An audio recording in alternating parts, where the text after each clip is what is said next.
अब जो हमारा सेक्शन बच रहा है वो बच रहा है दक्षिण भारत का इतिहास वाला, जिसे हम 3 वीडियो में अच्छे से पूरा कंप्लीट करेंगे। पहले और दूसरे वीडियो में हम थ्योरी सेक्शन कंप्लीट करेंगे और तीसरे वीडियो में दोस्तों हम इंपॉर्टेंट क्वेश्चन आंसर टेस्ट लगाएंगे। जितने भी इंपॉर्टेंट क्वेश्चन होंगे दक्षिण भारत से रिलेटेड वो सारे हम तीसरे वीडियो में अच्छे से सॉल्व करेंगे। ओके, तो फ्रेंड्स ये वाला टॉपिक जो है थोड़ा सा बड़ा है और थोड़ा डिफिकल्ट भी है, बट मैं आपको जिस तरीके से बताऊंगा आपको बड़ी आसानी से समझ में आ जाएगा। चलिए फ्रेंड्स, हम लेक्चर को शुरू करते हैं। देखिए दोस्तों, दक्षिण भारत के इतिहास का समय जो हम डिस्कस करेंगे वो है 100वीं ईस्वी से लेकर 1200 ईस्वी तक का। ओके, 100वीं ईस्वी से लेकर 300 ईस्वी तक के समय काल को क्या बोला जाता है? संगम काल, जिसमें हम चेर, चोल और पांड्य साम्राज्य को डिस्कस करेंगे।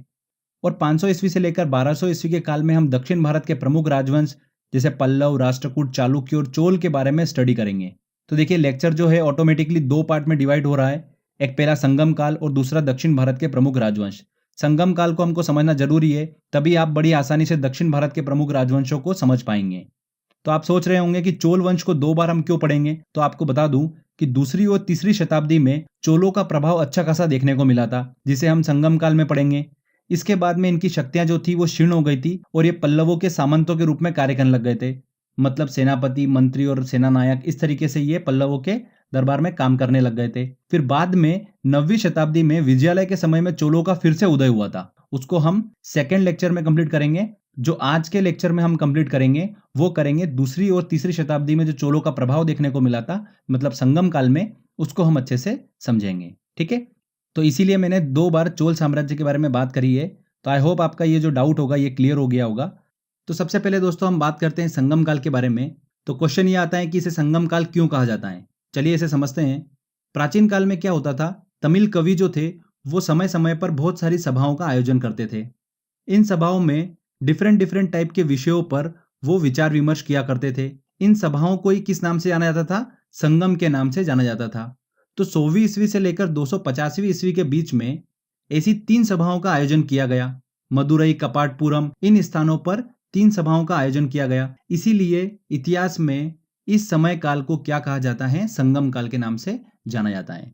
तो आई होप आपको ये वाला डाउट क्लियर हुआ होगा कि इसे संगम काल क्यों कहा जाता है। चलिए आगे हम संगमकालीन राज्यों की बात करते हैं, मतलब राजवंशों की बात करते हैं। तो देखिए, कृष्णा नदी के दक्षिण में स्थित प्रायद्वीप भारत, जिसे तमिलकम कहा जाता है, 3 राज्यों में विभक्त था। कौन कौन से?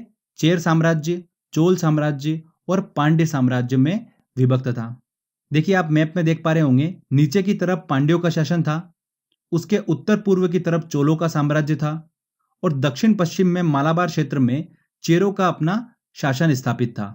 तो इस तरीके से दक्षिण भारत 3 राज्यों में विभक्त था। चलिए इन तीनों राजवंशों को हम अच्छे से समझते हैं। सबसे पहले आता है हमारा चेर राज्य। जैसा कि मैंने आपको बताया, चेर वंश पांड्यों के उत्तर पश्चिम में कोचिन, दक्षिण मालाबार क्षेत्र में फैला हुआ था। केरल का प्राचीन नाम जो था वो क्या था? चेर ही था। चेरों ने अपनी राजधानी किसे बनाया हुआ था? वंजी अथवा करूर को बनाया हुआ था। चेरों के प्रतीक चिन्ह की बात करते हैं तो इनका प्रतीक चिन्ह था धनुष। देखिए, चेर, चोल और पांड्य, इनके प्रतीक चिन्ह आपको बिल्कुल आना चाहिए। एग्जाम में क्वेश्चन यहां से पूछा जा सकता है, इसलिए चेरों का प्रतीक चिन्ह क्या था? धनुष था। इतिहास में चेरों की प्रमुख घटना की बात करते हैं तो 150वीं ईस्वी में इन्होंने चोलों के विरुद्ध आक्रमण किया था, जिसमें चेरों ने चोलों के राजा करिकाल के पिता को मार डाला था। करिकाल कौन था? चोलों का पहला महानतम शासक था करिकाल। उनके पिता को इन चेरों ने मार डाला था। बदले में चोलों ने क्या करा? फिर चेर राजा को भी मार दिया।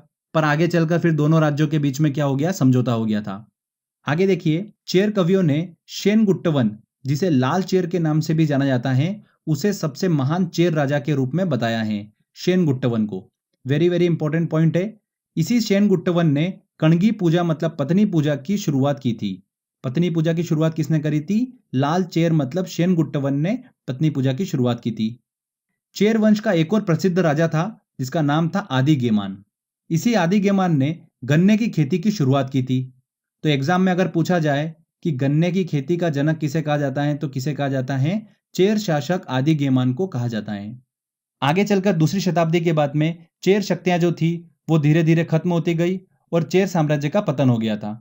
ठीक है, तो ये चेर साम्राज्य हमने अच्छे से डिस्कस करा। आगे बात करते हैं हम चोल साम्राज्य की। तो दक्षिण भारत के इतिहास में चोल वंश बहुत ही ज्यादा प्रसिद्ध था। चोल वंश का इतिहास दूसरी और तीसरी शताब्दी में देखने को मिलता है।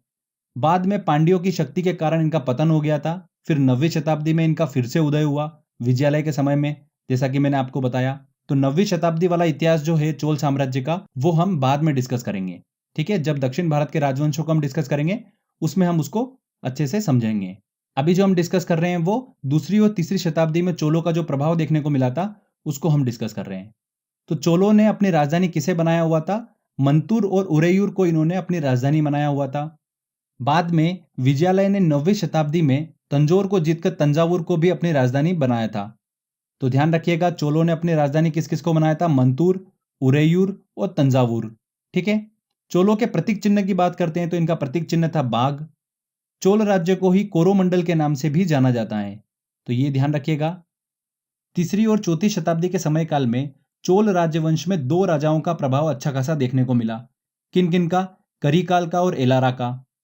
पहला हम करिकाल की बात करते हैं तो चोलों का पहला महानतम शासक था करिकाल। ये श्रीलंका से 12,000 गुलामों को बंदी बनाकर भारत लाया था और कावेरी नदी के किनारे 160 किलोमीटर का बांध का निर्माण इसने करवाया था करिकाल ने। प्रसिद्ध पुहार बंदरगाह, जिसे आज के समय में कावेरी पत्तनम बंदरगाह के नाम से जाना जाता है, उसका निर्माण किसने कराया था? इसी करिकाल ने करवाया था। तो ये very very important point. Next देखिए कौन सा राजा आता है? एलारा। इस चोल शासक ने श्रीलंका को विजित कर उस पर 50 वर्षों तक अपना शासन स्थापित करा था इस एलारा ने। तो देखिए ये हमने दूसरी और तीसरी शताब्दी में जो चोल साम्राज्य था उसको हमने अच्छे से डिस्कस करा है। चलिए आगे हम बात करते हैं अब पांड्य साम्राज्य की। तो इस राज्य का सर्वप्रथम उल्लेख मेगस्थनीज ने अपनी पुस्तिका इंडिका में किया था। इस राज्य का शासन किसके हाथों में था? स्त्रियों के हाथों में था। मदुराई इसकी राजधानी थी और इसका प्रतीक चिन्ह क्या था? मछली था। तीनों साम्राज्य के प्रतीक चिन्ह आपको पता होना चाहिए।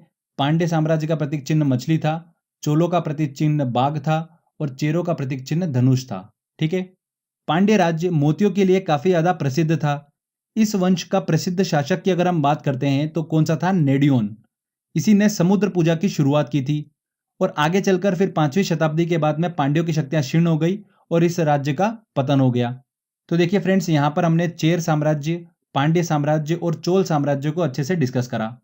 ठीक है, संगम काल वाला टॉपिक हमारा कंप्लीट होता है पहली शताब्दी से लेकर तीसरी शताब्दी के बीच का समयकाल। आगे जो इसका नेक्स्ट वीडियो आने वाला है उसमें हम डिस्कस करेंगे दक्षिण भारत के राजवंशों को, मतलब 5वीं शताब्दी से लेकर 12वीं शताब्दी के बीच का समयकाल हम डिस्कस करेंगे। ठीक है, जिसमें पल्लव वंश, चालुक्य वंश, राष्ट्रकूट वंश, चोल वंश के बारे में हम डिस्कस करेंगे। चोल वंश का फिर से उदय हुआ था 9वीं शताब्दी में, तो नेक्स्ट वीडियो भी काफी इंपॉर्टेंट होने वाला है। अगर दोस्तों संगम काल वाला टॉपिक आप अच्छे से नहीं समझोगे तो दक्षिण भारत के राजवंशों को समझना काफी ज्यादा आपके लिए डिफिकल्ट होगा। जब मैं 9वीं शताब्दी में चोलों के साम्राज्य का फिर से उदय की बात करूंगा तो आपको पता होना चाहिए कि इससे पहले चोलों का प्रभाव कब देखा गया था। ठीक है, इसीलिए हमने संगम काल को पहले अच्छे से डिस्कस करा है। आगे आपको बड़ी आसानी होगी दक्षिण भारत के राजवंशों को समझने में। तो इस तरीके से देखिए हम 3 लेक्चर में इस पूरे दक्षिण भारत के इतिहास को कंप्लीट करेंगे। तो पहला दूसरा वीडियो काफी अच्छे से समझना इसको, तो टेस्ट लगाने में आपको काफी ज्यादा बेनिफिट मिलेगा। तो आई होप फ्रेंड आपको ये वीडियो काफी अच्छा लगा होगा। अगर दोस्तों आपको वीडियो अच्छा लगा है तो प्लीज वीडियो को लाइक करिए, अपने फ्रेंड्स के साथ में शेयर करिए और कमेंट करके बताइए वीडियो कैसा लगा। अगर आपने अभी तक चैनल को सब्सक्राइब नहीं करा है तो सब्सक्राइब भी कर लीजिए, क्योंकि इस तरीके के जब भी वीडियो मैं अपलोड करूंगा आपको उसका बेनिफिट मिलता रहेगा। तो फ्रेंड्स मिलते हैं अगले वीडियो में। जय हिंद,